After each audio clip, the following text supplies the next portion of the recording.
My Lord Emmanuel, मैंने भारत का कोना कोना देख लिया। ना ही मुझे कहीं कोई चोर मिला और ना ही कोई भिखारी। हमारा मानना है कि उस देश के पास बेशुमार धन दौलत है। हम वो लोग हैं जो अपने आप को सबसे सभ्य मानते हैं, लेकिन सभ्यता की शुरुआत सही मायनों में भारत से ही हुई है। मुगलों ने कई सालों तक उन पर राज किया। उन्होंने उनका खजाना जरूर लूटा, लेकिन उनकी तहजीब नहीं लूट पाए। उनकी ताकत वेदों, शिक्षा और सभ्यता में है। वो ताकत छीन लो, फिर भारत को लूटना आसान हो जाएगा। फूट डालो और राज करो की नीति से अंग्रेजों ने भारत की शासन व्यवस्था तहस नहस कर दी है। हर तरफ खलबली है। कुछ राजा और पालेगार आजादी के लिए ब्रिटिश के खिलाफ आंदोलन छेड़ चुके हैं। हम जानते हैं कि पहला स्वतंत्रता संग्राम 1857 का सैनिक विद्रोह था, जिसमें झांसी की रानी लक्ष्मीबाई ने बहुत बड़ी भूमिका निभाई।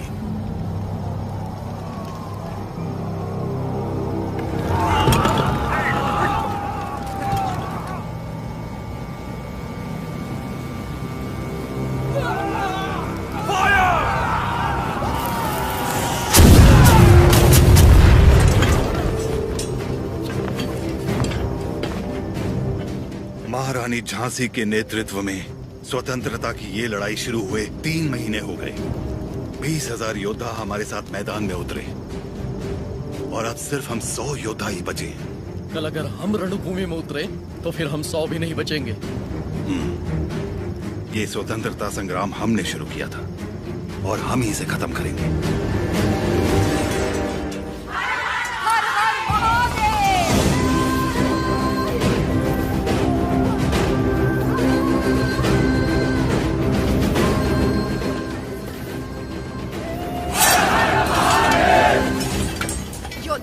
कट भी जाए तब भी हाथ से तलवार नहीं छूटनी चाहिए। युद्ध में प्राण देने वाला शिव के समान है सेनापति। इस लड़ाई को रोकने का हक आपको किसने दिया? इस महासंग्राम को ना तो मैंने शुरू किया और ना ही आप लोगों ने। आप लोग लड़ने से डर रहे हैं क्योंकि सिर्फ 100 बचे हैं। इस युद्ध का पहला बिगुल 10 साल पहले फूंकने वाला था एक अकेला वीर।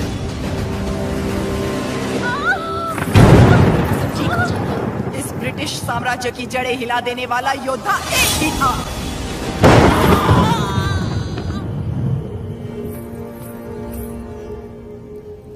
बेटा हुआ है, लेकिन मरा हुआ। उसका जन्म ही एक महायुद्ध था और उस युद्ध में वो मृत्यु को मार के विजयी हुआ।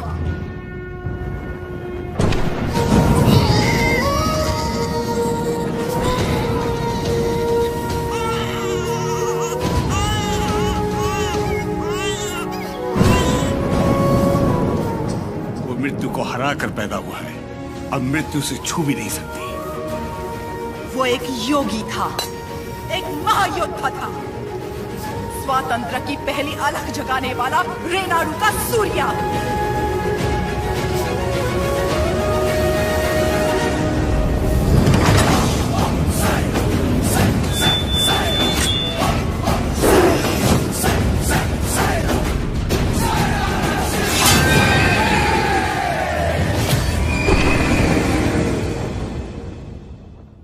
नोसम के पालेगार जयरामी रेड्डी ने अपनी दोनों बेटियां उయ్యాలవాड़ा के पालेगार मल्ला रेड्डी से ब्याही थी। बड़ी बेटी ने 2 पुत्रों को जन्म दिया और छोटी ने एक को, जिसने सिर्फ 6 बरस की उम्र में दिखा दिया कि वो कोई साधारण बालक नहीं है। उन दिनों सीमा में भीषण अकाल पड़ा था। वर्षा के लिए यज्ञ करना था। यज्ञ में मज्जारी के किसी वंशज को जगन्नाथ पर्वत पे दीप प्रज्वलित करना था। इस विधान के लिए नरसिम्हा रेड्डी को चुना गया। हर कार्तिक पूर्णिमा को नरसिम्हा रेड्डी के हाथों दीप प्रज्वलन किया जाता। आसपास के सैकड़ों गांवों के लोगों का मानना था कि ये दिया एक उज्जवल भविष्य का संकेत है। नरसिम्हा रेड्डी को उनके नाना ने गोद ले लिया क्योंकि उनके पास नोसम किले का उत्तराधिकारी नहीं था।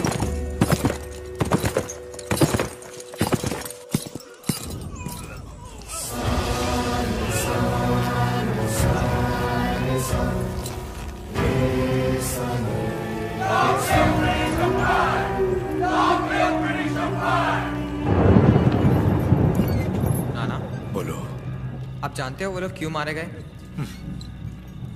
ये ब्रिटिश राज है बेटा। जो उनसे सवाल पूछता है, उनके खिलाफ जाता है, उसे मार दिया जाता है। आप तो पालेगार है ना, आप कुछ नहीं कर सकते? हम नाम के पालेगार हैं। ये अंग्रेज हमारे देश में घुस आए, हमारे अधिकार छीन लिए और हमारी जनता को लूटने लगे अपनी बंदूकों से डराकर। हमारी सत्ता हथियाने के लिए वो हमारे आगे पैसे फेंकने लगे मुट्ठी भर, जिसकी हमें आदत पड़ गई। और तब से हम जिंदा लाश बन गए हैं। लाशों की तरह जीने से तो अच्छा है हम विद्रोही की तरह मर जाए नाना।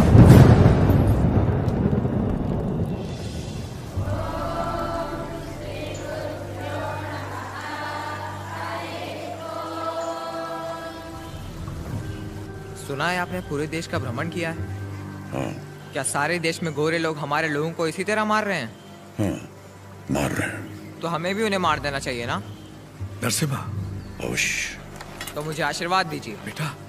मैं मारूंगा उनको। तुम अकेले कितने अंग्रेजों को मारोगे? 10 को तो खत्म कर ही सकता हूँ। हजारों की सेना है उनकी, वो मार देंगे तुम्हें। तो मर जाऊंगा। मारना मरना महत्व नहीं, महत्व है जीत। जीत के लिए तुम्हें युद्ध करना होगा। युद्ध करने के लिए तुम्हारे लोगों का साथ आवश्यक है। उनका साथ तभी मिलेगा जब तुम वही अग्नि उनके अंदर जला पाओगे जो तुम्हारे हृदय के अंदर। स्वयं युद्ध बनना होगा।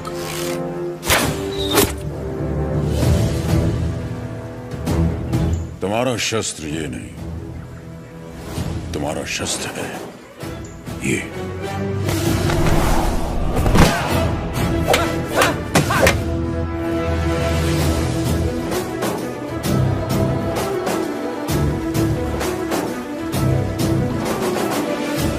तुम्हें पहले स्वयं पर विजय प्राप्त करनी होगी।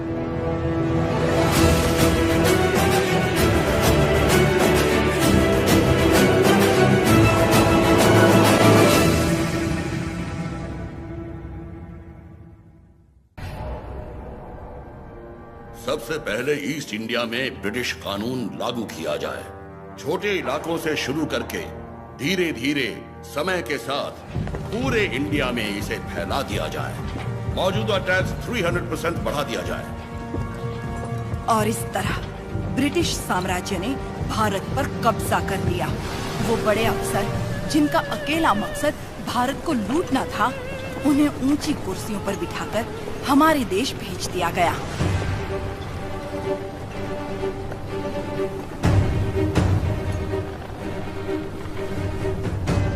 शैतानों की सेना का नुमाइंदा कॉकरेन दक्षिण भारत की तरफ बढ़ने लगा, जिसे भारतीय उपमहाद्वीप की रीढ़ की हड्डी कहा जाता है। लेकिन उसे वीर भूमि रेनाडू के बारे में क्या पता था? वो कहाँ जानता था कि रेनाडू का सूर्य अंधकार की छाती चीरकर उदय हो चुका है। रेनाडू की धरती 61 छोटे छोटे राज्यों में बटी हुई है। इन राज्यों के सामंत पालेगार कहलाते हैं। ब्रिटिश इन पालेगारों से उनकी सत्ता और एकता दोनों छीन चुके हैं। लेकिन अवुकु राज्य के पालेगार अवुकु राजू, मायदुकुरु के पालेगार वीरा रेड्डी और कर्नूल के पापा खान उन 61 पालेगारों में से हैं, जो आज भी स्वतंत्र शासन कर रहे हैं। नरसिम्हा रेड्डी ने इन सबको एकजुट करने के लिए एक महोत्सव का आयोजन किया।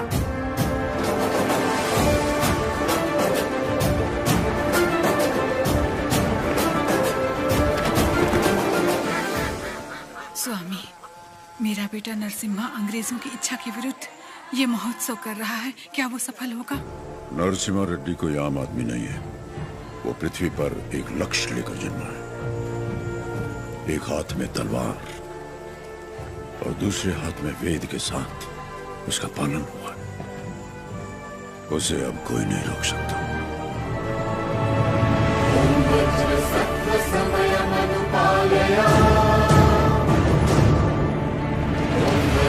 सत्वतेनो व्रत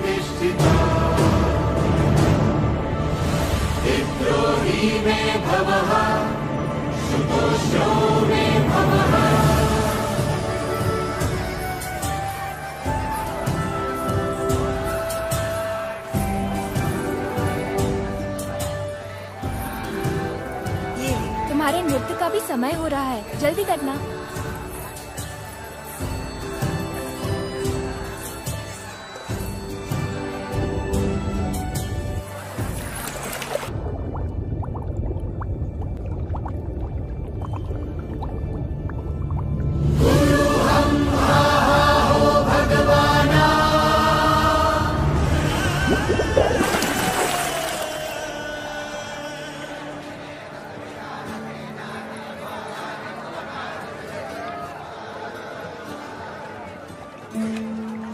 क्या हुआ बेटी? हाँ, स्वामी जी, अंदर कोई है? अच्छा, वो महोत्सव से पहले सरोवर में रहने वाले संगमेश्वर स्वामी की स्तुति करने की प्रथा है। हाँ, लेकिन इतनी देर पानी में? जल में सांस रोकने की विद्या जानने वाले एक महापुरुष हैं, मज्जारी नरसिम्हा रेड्डी जी।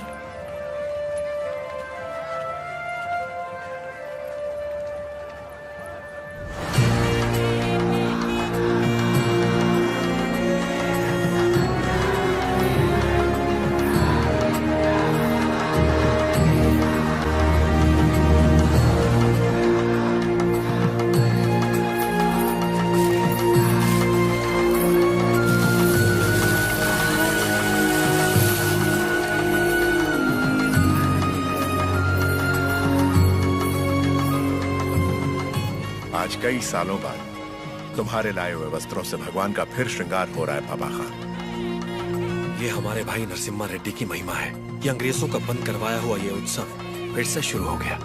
या अल्लाह, इस जश्न को किसी की नजर न लगे, सब मिलकर दुआ करो।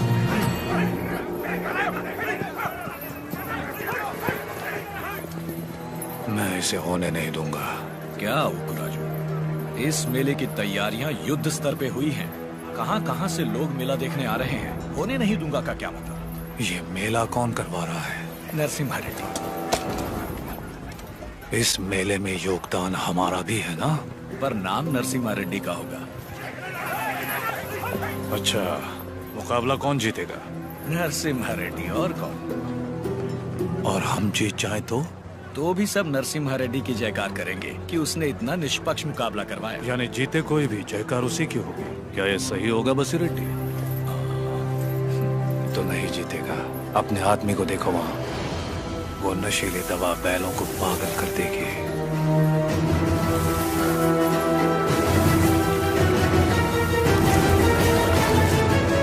नरसिम्हा रेड्डी हो या फिर भगवान नरसिम्हा ही क्यों ना हो, ये मुकाबला कोई नहीं करवा सकता।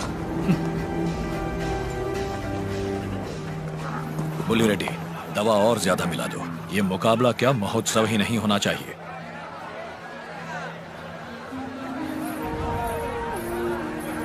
लक्ष्मी, सुनो तो, किसे ढूंढ रही हो?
हमारे आदमी ने इसे दवा मिलाते देखा तो सच पता चला। अरे जो हो गया सो हो गया, कोई अनहोनी तो नहीं हुई ना। भूल जाओ, सब कुछ ठीक है। आपको राजू भी तो पालेगार ही है। चलो छोड़ो, अब जाओ सब, ये उनकी खानदानी दुश्मनी है, सब जानते हैं। तमाशा खत्म। रुक जाओ।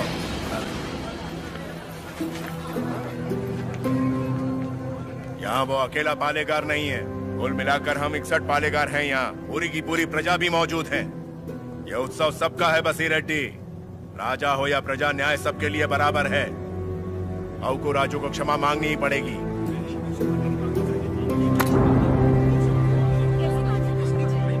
सब चुप क्यों हैं? पिताजी न्याय की बात कर रहे हैं, इन्हें क्षमा मांगनी ही चाहिए। हाँ हाँ, क्षमा तो मांगनी ही चाहिए। क्षमा मांगनी ही चाहिए। एक पालेगार क्षमा कैसे मांगेगा?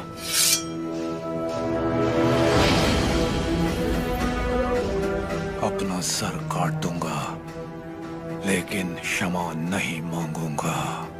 अवकू राजू। पापा खान,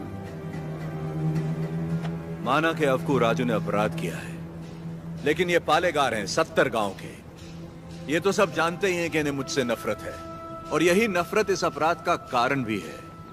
लेकिन ये अपनी प्रजा से प्रेम करते हैं, और प्रजा पर इनके कई उपकार भी हैं, तो उनकी खातिर इन्हें हम क्षमा कर देते हैं।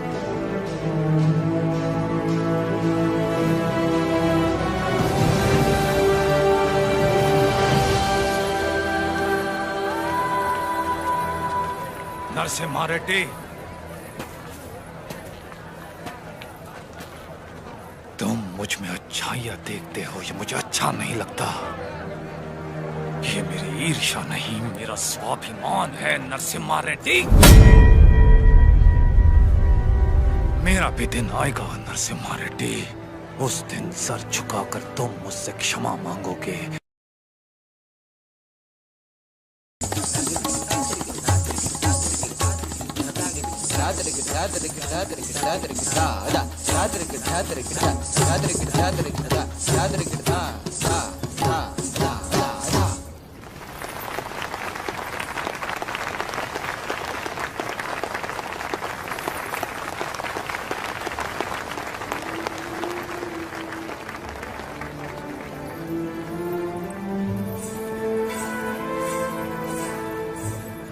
अद्भुत। हम जानते हैं। लक्ष्मी जी, लोगों के हित के लिए क्या आप अपनी कला को नए अंदाज में प्रस्तुत नहीं कर सकती? ये लक्ष्मी सिर्फ देवताओं के लिए नाचती है, उन्हीं के लिए गाती है, आम मनुष्यों के लिए नहीं। भगवान भी तो इंसान के लिए ही है ना। लोगों को जगाने के लिए अपनी कला को थोड़ा सा बदल लीजिए, फिर देखिए कितना निखार आ जाएगा।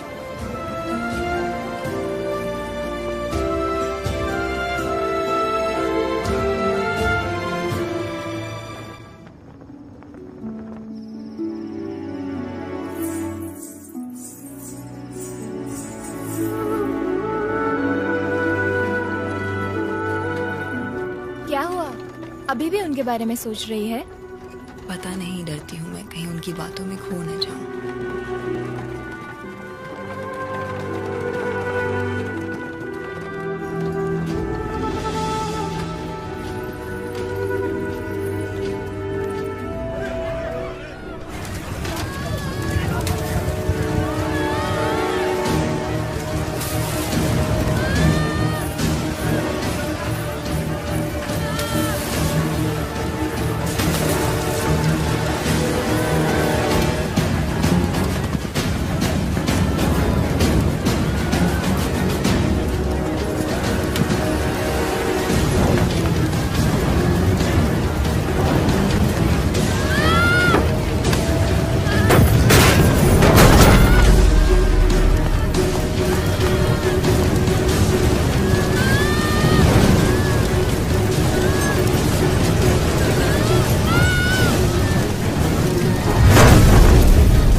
किसी ने जानबूझकर ये आग लगाई। कौन है वो नीच? किसने किया है ये? मैंने लगाई आग।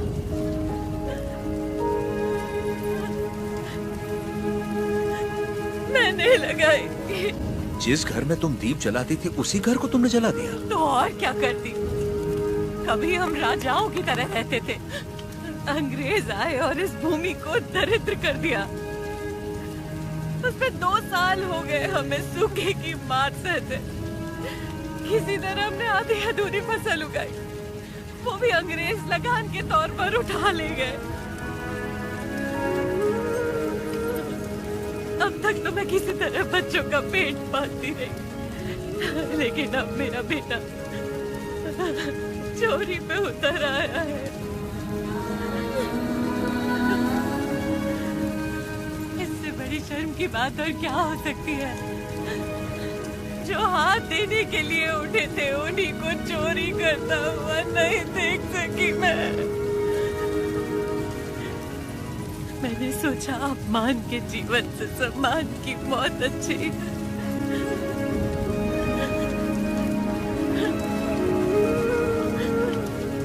क्या हुआ बेटा? तुम्हें भूख लगी थी? माँ हमें खिलाती और खुद भूखी रहती। मैंने पड़ोसी के घर में खाना देखा तो माँ के लिए ले आया। क्या ये पाप है?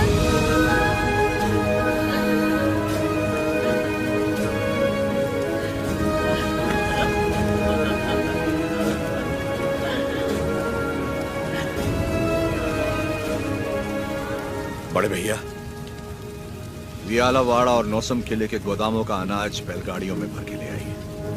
आज से रेनाडू की इस धरती पर कोई भूखा नहीं सोएगा। बांट दीजिए सब में, जैसा तुम कहो।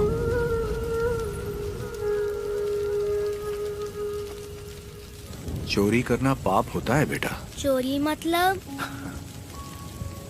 जो चीज हमारी नहीं उसे हाथ लगाना चोरी है। और हमारी हो तो वो हमारा हक है, उसे नहीं छोड़ना चाहिए।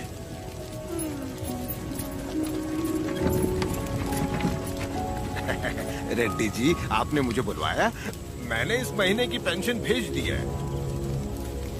राघवाचारी, जब तक अच्छी फसल होती रही, ये लोग तुम्हें समय पर लगान दे रहे थे या नहीं?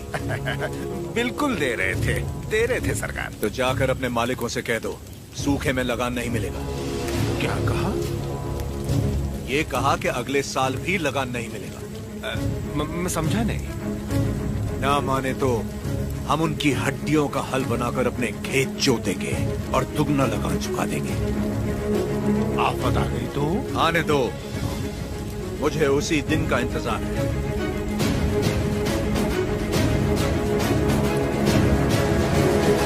समझ गया। जब तक सूखा पड़ा है, अंग्रेजों को लगान देने की कोई जरूरत नहीं है। ये गाड़ियां नरसिम्हा रेड्डी को वापस भेज दो।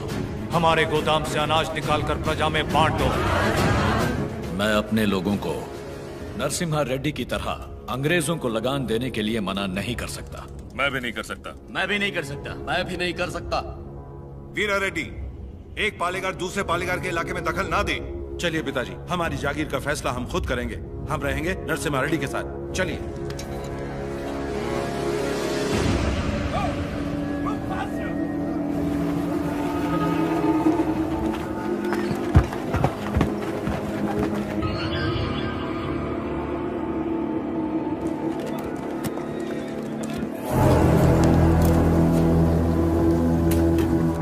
मद्रास प्रेसिडेंसी एक साल में जितना टैक्स भरती है उसमें पूरा लंदन 25 साल तक बैठ के खा सकता है।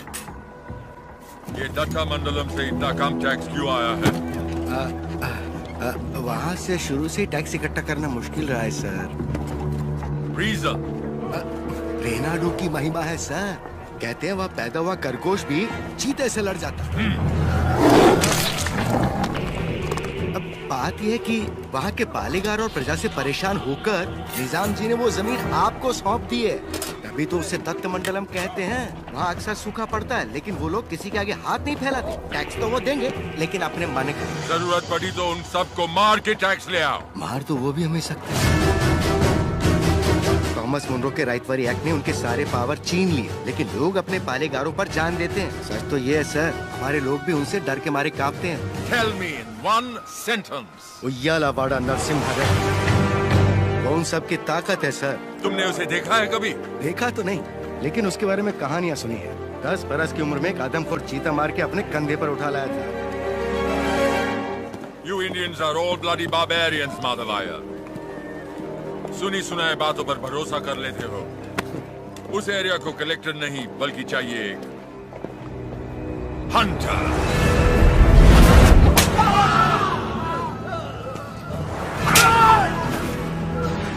गोरा है राजा और काला उसका स्लेव। इस बनारस सेल के लिए विक्टोरिया शिप 6 महीने से वेट कर रहा है। हमारे पास रंग नहीं है सरकार। रंग हम तुमको देगा।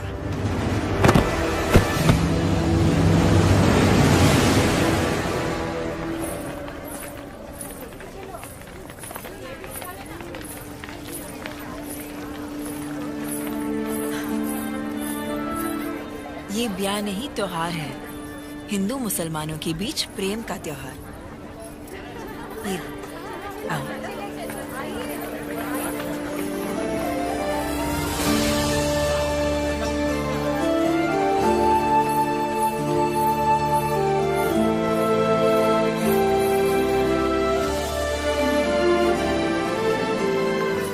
अगर मुझे पता होता आप आ रहे हैं, मैं यहाँ कभी नहीं आती। और मैं यहाँ सिर्फ इसलिए आया क्योंकि तुम यहाँ आने वाली थी, ताकि अपने मन की बात बता सकूं। मेरे माँ बाबा बचपन में ही गुजर गए थे। मेरे अपने सब मुझसे दूर हो गए। मैं जिस किसी को भी चाहती हूँ उसे खो देती हूँ, हमेशा। इसीलिए मैं देवता की शरण में आ गई और अपनी कला से उनकी पूजा करने लगी। मैंने देखा है आपको, बहुत महान व्यक्ति हैं आप। मेरे पास मत आइए, वरना आपको भी खो दूंगी। तुम मुझसे दूर भी चली जाओ, फिर भी मेरा प्रेम तुम्हारे साथ रहेगा। बोलो, जैसे भागमती के नाम पर यह भाग्य नगर बना है, वैसे ही तुम्हारे लिए वीर वेंकट महालक्ष्मी के नाम का एक नया नगर बसा दूं। बताओ लक्ष्मी, बोलो। लक्ष्मी नाम के आगे नरसिम्हा जोड़ दीजिए बस।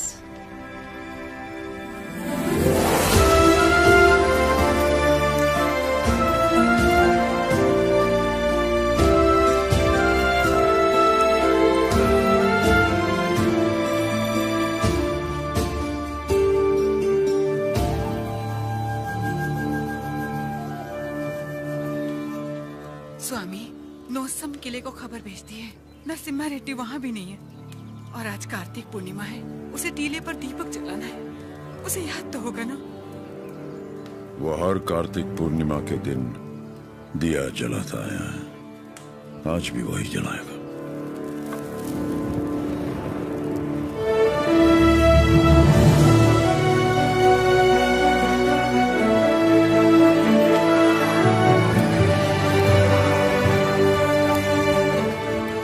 नरसिम्हा रेड्डी को सत्य बताने का समय आ गया।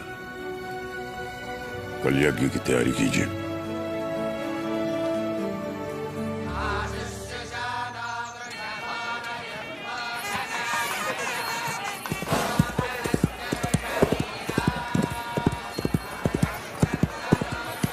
ओ बन्ना, ये सब क्या हो रहा है? कोई यज्ञ होने वाला है, गुरुजी भी आए।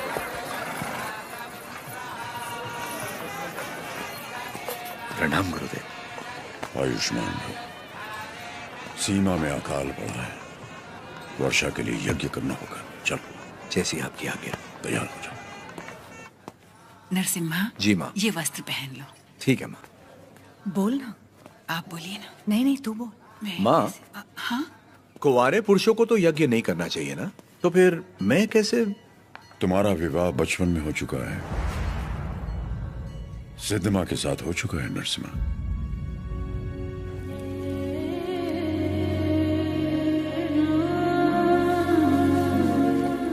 जैसा अकाल अब पड़ा है, तुम्हारे बचपन में भी पड़ा था। ज्योतिष के अनुसार ये यज्ञ सिर्फ तुम कर सकते थे। परिस्थिति कुछ ऐसी बन गई कि यज्ञ के लिए हमें सिद्धम्मा से तुम्हारा ब्याह कराना पड़ा।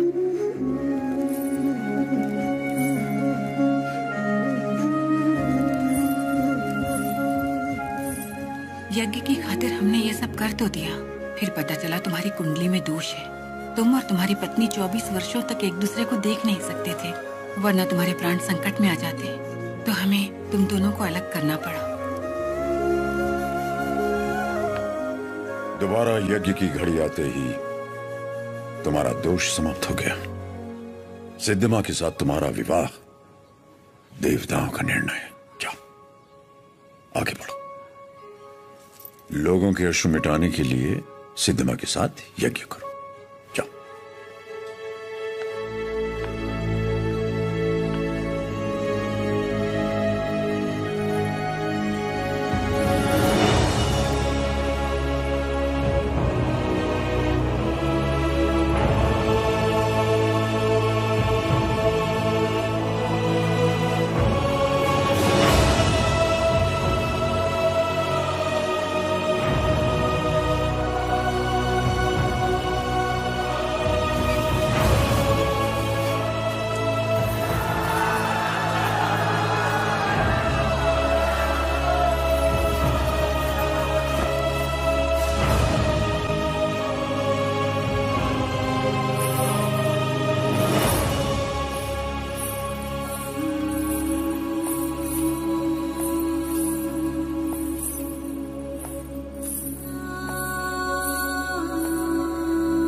लक्ष्मी,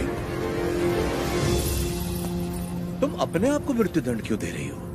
अपराध तो मुझसे हुआ है, तो मुझे दंड दो। ये सब सहने की ताकत नहीं है मुझ में। ये मेरे साथ ही क्यों होता है? हमारे माता पिता तो ईश्वर चुनता है, अपना सुहाग तो मैं खुद चुन पाती, लेकिन मुझसे ये अधिकार भी छीन लिया गया। कम से कम मेरी मौत तो मुझे चुनने दीजिए। रुको। ईश्वर हर किसी को कला नहीं देता है, और तुम्हारी कला तो लोगों में नई जागृति पैदा कर सकती है। ये कला ना तुम्हारे लिए है ना उस ईश्वर के लिए, ये लोगों में नई प्रेरणा जगाने के लिए। तुम्हें अपने प्राण देने का कोई अधिकार नहीं है। मर के जब हम ईश्वर के पास जाएं तो हमें इस लायक होना चाहिए कि उससे आंखें मिला सके, गर्व से कह सके कि हम मरने से पहले जी भर कर जिए, आखिरी सांस तक जिए। हर जीवन का एक प्रयोजन होना चाहिए, बल्कि हर मृत्यु एक नए जीवन का शुभ आरंभ होना चाहिए। जिस दिन अपने जीवन का लक्ष्य पा लिया, उसी दिन अपनी मृत्यु का उद्देश्य भी पा लिया।